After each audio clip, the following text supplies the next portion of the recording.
One of the fundamental ways in which Washington citizens have input into the political process is through voting. Whether electing officials or exercising direct democracy through the initiative process, voting allows citizens to express their will and shape the course of both national and state politics. But how does voting work in Washington state, and what aspects of Washington's system make it unique? It goes back to the Constitution. The framers of the Constitution really gave the political power to the people. And they were very thoughtful in that process. The very first section and the very first article in the state constitution says that all of the power is inherent in the people. Washington Secretary of State Kim Wyman is the state's chief elections officer. The Secretary of State's office is responsible for overseeing the elections for the state of Washington, and that includes everything from federal offices like the President of the United States down to city council races and the local races people see on their ballots.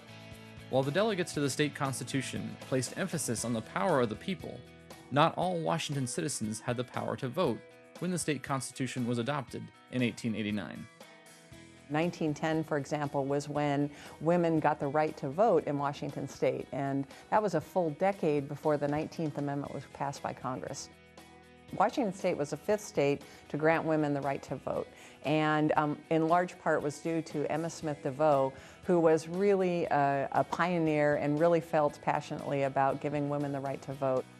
She has experience in South Dakota and then in Idaho, and then finally moved to Tacoma and was really instrumental in that passage in 1910. The important powers of direct democracy, initiative, and referendum rights were added to the state constitution in 1912. Our founding fathers, if you will, of Washington state really felt passionately that the right was the people's, and that you could have a legislature that might get elected but might get a little off track. So they wanted to make sure that the people of Washington state always had a check, kind of a governor, if you will, on the legislative process, that if a law was passed that the people didn't like, that they would have the final say and not just the majority who happened to be in charge of either the House or Senate or the governor's mansion. One type of initiative power in Washington state is called the initiative to the people. That would be where people gather signatures and they stand out in front of grocery stores or in front of public places and ask registered voters to sign a petition to put a law into place. An initiative to the people requires 8% of the votes for governor in the last governor's race. 8% of that number, which this year is about 248,000 people, have to sign the petition to have it be placed in front of the voters in the next general election. Another type of initiative is the initiative to the legislature. That's where the people who are soliciting those signatures take it directly to the legislature, and the legislature can do one of three things. They can go ahead and just pass that initiative into law, they can not pass it and give it directly to the voters, or they can have an alternative solution, and then the voters in November would see their alternative and the original initiative, and it's up to the voters to pass with over 50% majority. And a third type of direct democracy is the referendum process. This is to give the people the right to essentially have commentary on the legislative decisions that are made by the state legislature. So you can have a referendum bill, which is a law is passed by the legislature, and then they send it to the voters to kind of give an up or down vote. Or a referendum measure, which is where the people have done that petition and they need 4% of the signatures of the people that have voted in the governor's race. And then once it qualifies, then the people get to decide whether or not that bill that was passed into law is going to stand in the future. To be eligible to vote in Washington state, citizens must meet some basic requirements. There are four main parts of being eligible to cast a ballot in Washington state. The first is you have to be 18 years or older. You need to be a resident of Washington state. You need to be a U.S. citizen, and you can't be under the supervision of the Department of Corrections. Typically, those are people that are convicted of felonies and are serving their time in a state facility. Voter participation in Washington tends to ebb and flow over the years in a predictable pattern. The election cycle is really a four-year cycle, and it peaks every 4 years with the presidential general election. We also have our governor's race and the statewide electeds that year, so it's always highly active. Approximately 80% of eligible voters in Washington participate during general elections, when the President of the United States is elected, but that level drops in the following years. Then we see a dip in participation in the odd year that follows a presidential election, which is sad because that is a year where we have all the local offices that really affect your daily life, from your commute to work every day to how fast a first responder gets to you. Then we come into the mid-year elections, they call them, in the even years without a presidential race. We see an uptick, usually 60–70% of the population participates, and then it drops down again in the odd year, and then we peak again in the presidential. There are aspects of Washington's voting system that set it apart from other states.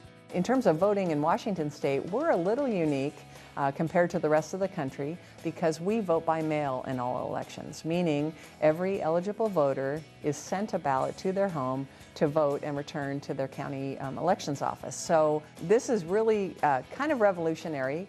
Currently, Oregon and Washington are the pioneers.